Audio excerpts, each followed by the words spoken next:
প্রিয় শিক্ষার্থী বন্ধুরা, আসসালামু আলাইকুম। আশা করি আল্লাহর রহমতে আপনারা সকলে ভালো আছেন। তো ঢাকা বোর্ডের হিসাব বিজ্ঞান বহু নির্বাচনী প্রশ্ন নিয়ে আজকের এই ভিডিও, অর্থাৎ বহু নির্বাচনী বলতে এমসিকিউ প্রশ্নপত্রের সমাধান নিয়ে আজকের এই ভিডিও। অবশ্যই আপনারা ভিডিওটি শেষ পর্যন্ত দেখবেন এবং মিলিয়ে নেবেন আপনার কয়টি এমসিকিউ শর্ট কারেক্ট হয়েছে। তো ভিডিও শুরুর প্রথমেই আপনি যদি এই সেম এক্সপ্লেইন এই চ্যানেলে নতুন দর্শক হয়ে থাকেন তাহলে অবশ্যই আমাদের এই চ্যানেলটিকে সাবস্ক্রাইব করে রাখবেন, notification bell button all press করে রাখবেন, এই ভিডিওটিতে লাইক করে দিবেন। আর যারা ইতিমধ্যে আমাদের এই চ্যানেলটিকে সাবস্ক্রাইব করে পাশে রয়েছেন তাদেরকে অসংখ্য ধন্যবাদ। যেহেতু আপনারা এমসিকিউ সমাধানের জন্য অপেক্ষা করছেন, তো আর কথা না বাড়িয়ে আপনাদেরকে দেখিয়ে দিচ্ছি আর কি এমসিকিউ সমাধানগুলো। তো আপনারা মিলিয়ে নেবেন অর্থাৎ আপনাদের প্রশ্নপত্রের সাথে। তো আমি প্রথমে 7 থেকে শুরু করি। তো দেখতে পাচ্ছেন 7 হবে, দেখতে পাচ্ছেন এখানে ক অ্যান্সার। তারপর 6 হবে, দেখতে পাচ্ছেন খ। তারপর দেখতে পাচ্ছেন 5 হবে হচ্ছে খ।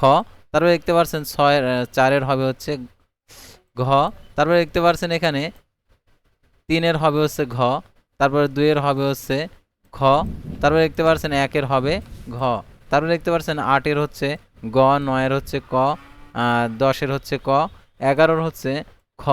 তারপর 12 হচ্ছে গ। তারপর দেখতে পাচ্ছেন এখানে 13 হচ্ছে ঘ, 14 হচ্ছে খ। তো তারপর আমরা পরবর্তী পাতায় যে অ্যান্সারগুলো রয়েছে সেগুলো আমরা মিলিয়ে নেব। তো অবশ্যই আপনারা ভিডিওটি শেষ পর্যন্ত দেখবেন আর মিলিয়ে নেবেন। তো দেখতে পাচ্ছেন এখানে 30 হচ্ছে ক, 29 হচ্ছে খ, তারপরে 28 ক। তারপরে দেখতে পাচ্ছেন এখানে 27 হচ্ছে খ। তারপরে দেখতে পাচ্ছেন এখানে 26 ঘ। তারপরে দেখতে পাচ্ছেন এখানে 25 গ। তারপর দেখতে পাচ্ছেন 24 হচ্ছে গ। তারপর 15 হচ্ছে ঘ, 16 হচ্ছে ক। যাদের এটার সাথে প্রশ্নপত্র মিলছে না অবশ্যই সেট নাম্বার আর কি সেট নাম্বার অবশ্যই লিখে জানাবেন। ক না খ না গ সেট সেটা আর কি জানাবেন কমেন্টের মাধ্যমে।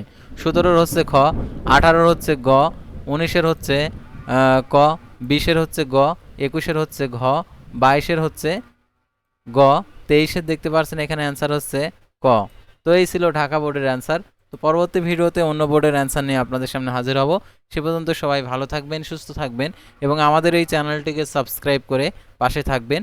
আর যদি কোনো ভুলভ্রান্তি হয়ে থাকে নৈবেদ্যিকে তাহলে অবশ্যই কমেন্ট বক্সে লিখে জানাবেন। আজকের ভিডিওটি এই পর্যন্তই। আল্লাহ হাফেজ।